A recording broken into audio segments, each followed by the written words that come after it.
looking back, that was probably a mistake. I should have been more true to what we were in the beginning, is really focusing on celebrating the victories, the little ones. But it's hard when you're not steering the ship. Yeah, that's true. That's probably a personal thing for me. It's hard to, work for other people. I have a problem with that, but yeah. Except me. Exactly. You ask the kids who's in charge. Yeah. This is Married to the Startup, where marital bliss meets entrepreneurial mayhem. George and Alicia have spent over a decade juggling 5 kids, multiple startups, and a surprising amount of free time. On each episode, they'll dish on the triumphs and meltdowns that come with mixing family and startups. From the boardroom to the bedroom, no topic is off limits. Real and raw. Real and raw. And now your hosts, George, the CEO who traded the corporate grind for sleepless nights and investor tantrums, and Alicia, who swapped a peaceful life for the roller coaster of coaching entitled founders. This is Married to the Startup, where love meets chaos and entrepreneurship reigns supreme. Welcome to episode 5 of Married to the Startup. I am your host, Alicia McKenzie. I am your host, George McKenzie. Now we're battling. Who's the host and who's the co-host? That's not helpful. But that was a good one. That was high energy, George. You don't get that very often. All right. The first topic that we want to talk a little bit about today is acknowledging success as an entrepreneur, which I think is especially important if you're a single member LLC, but it's also important if you're running a larger enterprise or a larger company. Yeah, I think it's important in life as well, not just entrepreneurship, of celebrating the victories and the accomplishments. And I think the article that you'll put in the link has a good approach to it, and at least touches on some of the same topics. You read a lot of the business journals, or you read management books or business books, and a lot of them talk to you about starting with the end in mind and creating a BHAG, your big, hairy, audacious goal of what's the company going to be. And a venture-backed startup, or you're bootstrapped, like it's all about what's the goal, what are you trying to drive toward, what kind of company you're trying to create, and then that goal is 3 to 5 years out, right? So it's the mantra, it's what you're driving toward. And then every budget cycle, everything you build should be pointing you into the direction of what your BHAG is, right? And every year you create goals and objectives and back those into quarterly goals and objectives, and you're drive. And sometimes you get lost in that and you never acknowledge the successes that you have along the way that get you to the BHAG, because you're only focused on the horizon. Where am I going? I think personally, I've made a lot of those same mistakes in businesses that I've run. But I also think you were really good at community management. I think maybe that's who you hired and who you had around you, but you made sure to keep the focus on the employees. They always felt wanted. They always felt heard. They always felt appreciated. And I think that is because it was in the forefront of your mind to make sure that you were building the community, not just building the business. Yeah, and I think that I've done that a couple of times, and I think it's changed too. So I'll give you an example. So when I started the first company, Defense Point, it was really about building a community, and really, when I left, Kinetic North America at the time to start it, it was all about creating a company that I wanted to work for, a company that reflected my values and what I wanted to do. So it was very, the employees that we brought on board, the way the company was run, the way we celebrated things, it was really to empower the community, and that everyone was there to help each other. And we were all driving for the same goal. And the goal was never revenue. It was never profitability. It was to build a company that we all wanted to work for. And, I think, the thing I said it a billion times, started this company to do something different, right? And it was really taking Silicon Valley, like tech-backed startup, community of employees, and applying it to the government contracting space. You started in one office, and then when you expanded to the big office, that office was very much like a bullpen, but it had a pool table, and it had cornhole, and it had massage chairs. And I still remember walking in, and everybody genuinely wanted to be there. And granted, this was pre-COVID, so I don't even know if you could replicate that same type of community feel, but it was very apparent that the people that you surrounded yourself with, or that you helped grow this company with, they loved what they did, and they loved DPS. Yeah. and to, focus us back on, celebrating the things is, we didn't have a huge BHAG that we were driving towards other than, every year we would have a budget. We wanted to grow, obviously, and we wanted to have a fun environment to work in and people wanted to work there. And that was our great, retention driver was we wanted people to work there, not just for the paycheck, but to work there to be part of a community that catered to them. And I think that we celebrated wins. And that was the biggest thing that looking back, my career, celebrating the little victories, like every new contract we got or every, new thing that someone may have done that was pivotal on a contract, of celebrating those. And we had happy hours for wins, or we had win parties, or we had, events that once a month that the community could come together and celebrate things that we've done or allow people to present on things that they've done. So really celebrating the little things that were, those belt notches that got us along the way to where we wanted to be. And I think that that's what this article is talking about. Don't celebrate those little victories, and those little victories add up to the ultimate victory. And when I got acquired by Accenture, and then some of the things that, flipped for me was, when you're running a larger company or you're part of a publicly traded company and you have a P&L and balance sheet and you have real budgets and people are driving toward numbers, that the end goal and BHAG became those numbers.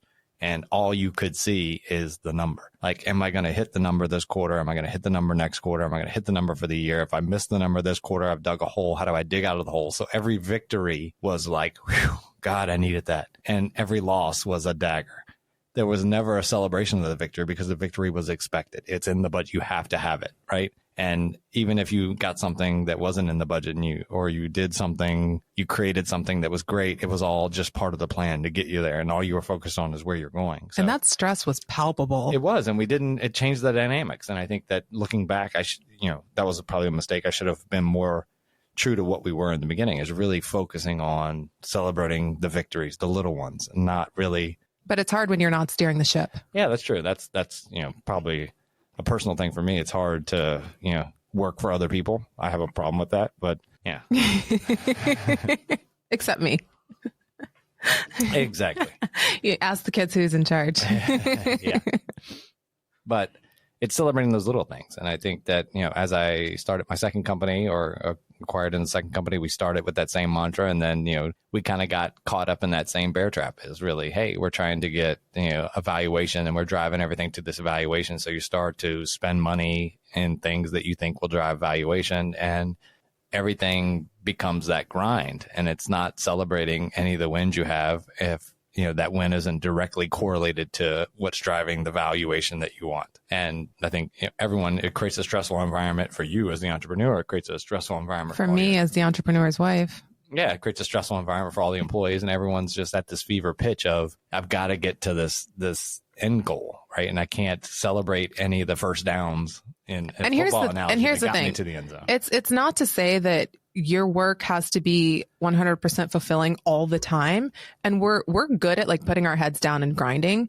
But if you're miserable, yeah, but you can't grind forever. You can't grind forever, and you can't just glaze over everything. Like, you have to stop and focus on the littlest thing that you even accomplish. Like being an author, like the book is the end goal. And it's really easy to ignore all of the little things that you accomplish along the way. You got to celebrate. Like, I got 2 chapters written this month, right? And you could look at it 2 ways. You can look at it one way as, I've only got 2 chapters. I've still got 12 chapters to go, right? Or you could celebrate, hey, I got 2 chapters done.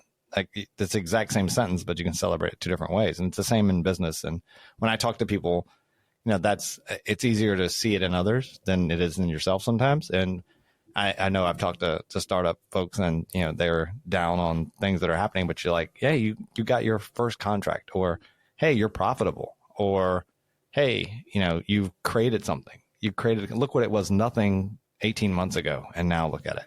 And all the hard work you've done to get from here to there, you need to celebrate that. And it's a success. The success is what you've done to create this thing. It's not that I sold it for $100 million or whatever. Like, the success is what you've done today. And you need to be able to be appreciative of all the things that you've done that got you to where you are. And I think that's the same in life. Like, when we used to work out, in CrossFit all the time, it wasn't about, did I get a 500-pound deadlift? That's what I want. I want a 500-pound deadlift. But the gym and you and everyone else, you celebrate when you got a PR, and that PR could be $395, $400, $405. It's not the 500-pound goal, but it's the PR for you, for that day, for that week, for the whatever, and you celebrated it. And PR is personal record. Yes. And I think that in business, you got to do the same thing. You got to celebrate and commiserate.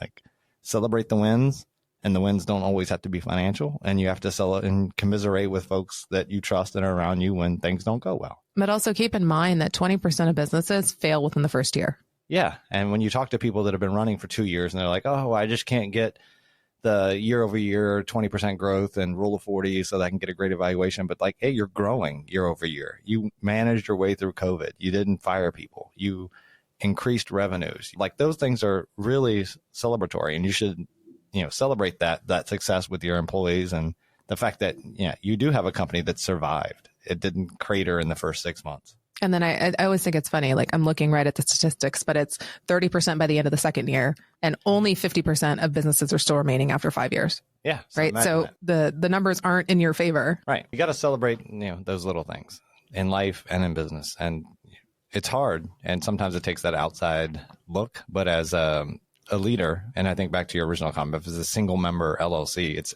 probably harder.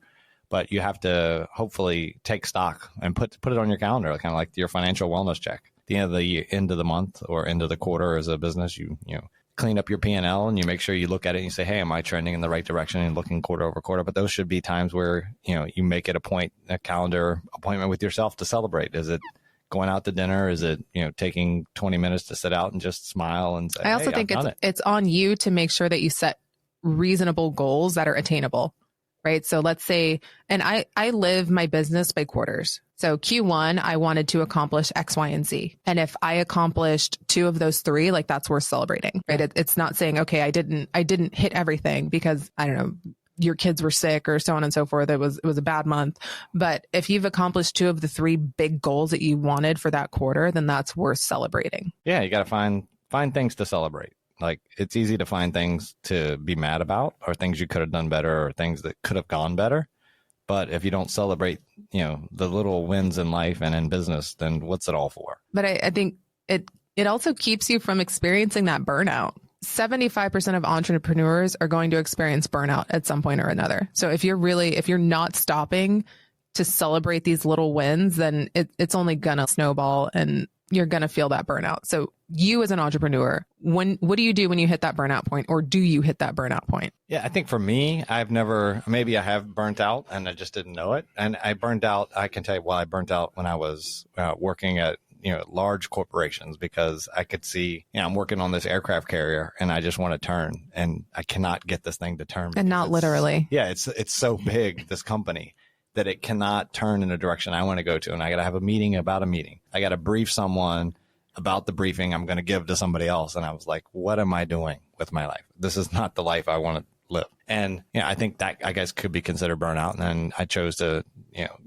take a sabbatical and find a different path. But I think a lot of people do burn out, and it's kind of like, I'll go back to the workout reference, right? If you're doing a workout and let's say you're bench pressing and you go 1,000 reps and you try to do it straight without ever taking a break, yeah, you're going to burn out probably around 50, right? Or maybe less, depends on the weight. But the analogy holds true. It's the same with business. If you want to go, your BHAG is to be $100 million company in 5 years. You can't grind for 5 years and think, oh, I'm just going to grind for 5 years and get there. You're going to burn out in a year or 18 months. And you got to be able to lift your head up and celebrate the success that you've had, reevaluate, what's over the horizon. And then hopefully you have a good group of people with you to help, boost you up. And then also, as a CEO, it's your job to boost everyone else. You're the ultimate coach. And most times you're a player coach. You got to do the work and also coach. But I think it's also important to keep people around you that keep you realistic, which when I told somebody that we were starting this podcast, she was like, oh my gosh, it's going to be so good. She's like, or it could be a colossal failure. Correct. And I'm like, yeah, it could go either way. But the fact that she felt comfortable enough to say that to me, I'm like, oh, okay. Not every company that you run is going to be a winner. Exactly. And I think that's important too. For me, this podcast is cathartic, and it's a way to talk and, get out ideas that are in my head. And I think that ultimate success for me is just doing it. Like, that's what I celebrate, we've done it. We made a decision to do it, and we're actually doing it. And whether or not it's anything, I really don't care. Yeah, I think pat ourselves on the back because we've been consistent. Yes.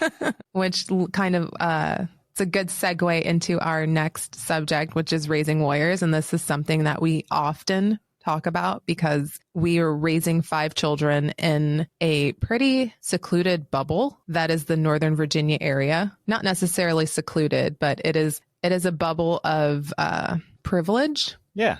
I think it's, it's a struggle because we're raising 5 multiracial kids in a multiracial household that live in a wealthy, predominantly white neighborhood, and their experience as a multiracial person is completely different than people who may be of multiple races that are not inside that bubble, which is its own dynamic. So it's one, hey, let's talk and try to raise our kids to have a strong work ethic and, be productive and live a life they want to live with purpose and not be focused on money when money is everywhere. That's all they see. And then the same is, how do you live your life knowing that, you're not white, even though, you're in an environment which we've done a good job of getting in. You're in a place in life that you can afford to be in a place where they are not judged based on how they look or anything else, but the world is not that bubble. But that's not, that's not going to be the case when they go off to college. And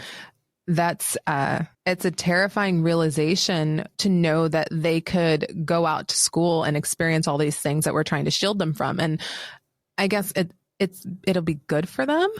Yeah, it's hard. I mean, I wished I had the right answer, but how do you expose them to things so that you can teach them now? Because you want to teach them, you want your kids to fail while you're there to help them get back up, right? You want them to experience things so that you're there to help coach them and when they come to you. But once they're out of the house, right, 90 to 95% of the time you spend with your kids is over by the time it's 18. So how do you use that time to, educate them on the world, but also, allow them to be children? And also it's hard to educate on experiences that they don't have. And you have all these terms. You have bulldozer parents, you have helicopter parents, you have free range parents. I feel like we're a combination of all of that.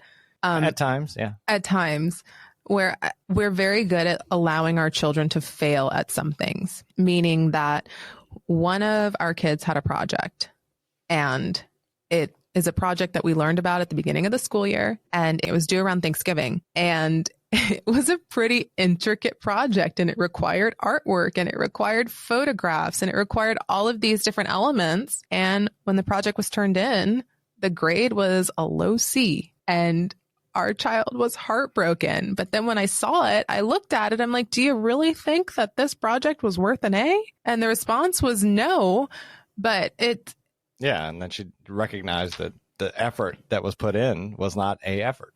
Absolutely. But I could have easily been that parent who was helping cut out pictures and helping do the artwork and making sure and I would check in. So I check in, I want to say daily for the younger children for their homework, but then I expect the older children to kind of block their own time and keep track of their own assignments.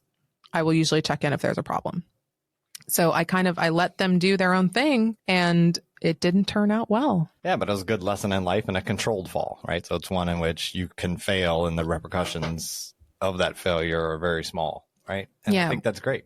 We put very little onus on grades right now. I think we're more concerned about, are you kind to people in school? Are you inclusive? Are you a bully? Are you a mean girl? I don't want to raise mean girls. Yeah, I don't want to raise assholes. I think that's the biggest thing. And I think it's tough. Grades are one way in which you can, validate education. That's pretty much what it is, right?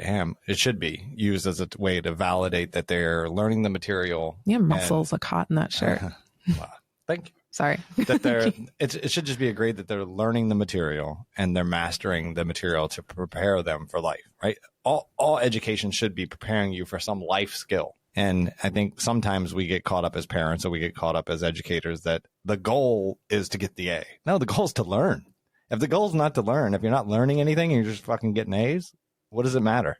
At the end of the day, you'll just come out a 4.0 student, but don't know shit. You just know how to memorize things in a short-term memory, pass a test, and then flush it. And then data dump. Yeah, exactly. And that's a skill that's worthwhile, but you didn't actually fucking learn any of the stuff that they taught you. So, I think being hung up on grades is I guess maybe you can hear it in my voice, but it's not something that I think is relevant. I think education should be preparing you for life. Absolutely. And it's it sucks because that's how we feel, but that's not how the schools feel. It's not how colleges feel, right? So it's all, getting into college nowadays, it's, what's your GPA? It's got to be 4 point something. And like, it's the same with like 110%. It's a fucking 100%. Anything over 100%, there's no such thing. Yeah, but there is. Yeah. When I fill my cup 110%, what happens? Yeah, 10% falls on the floor, right? It can only hold 100%.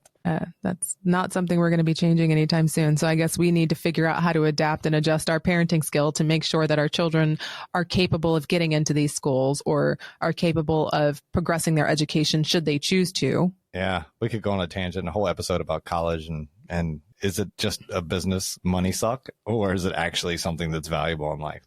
Yeah. But I digress. The other thing I think we talk about a lot, one, sports for me is a great lesson in life. Oh, gosh. I love baseball because, baseball by definition, I mean, most of the times you are out. You're unsuccessful far more than you are successful. Even the best hitters in the world, bat in a 300, which means, if you go to the plate 1,000 times, 700 times, you're out. Yes. You're unsuccessful. And it's a great lesson in life. You're going to fail a ton.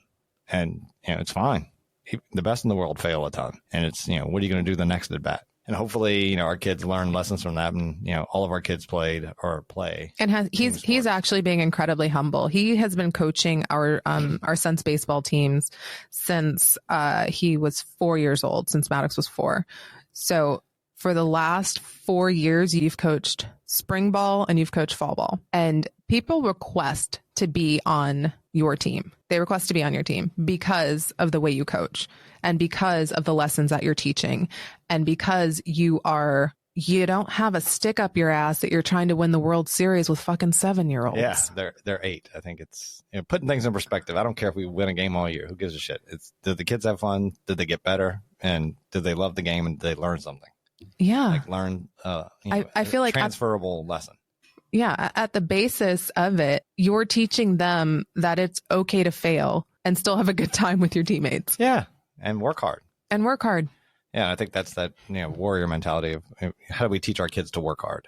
And sports is a great one. Education is a great one. No, but I think we truly believe in sports because you cannot buy your way to a victory. Exactly. You can have all the training you want, but if you don't put in the work and you're not gifted, you're not going to be successful. And it's okay to know that, hey, I worked my ass off. I tried really hard. I'm just not good enough, right? That's fine. That's life, right?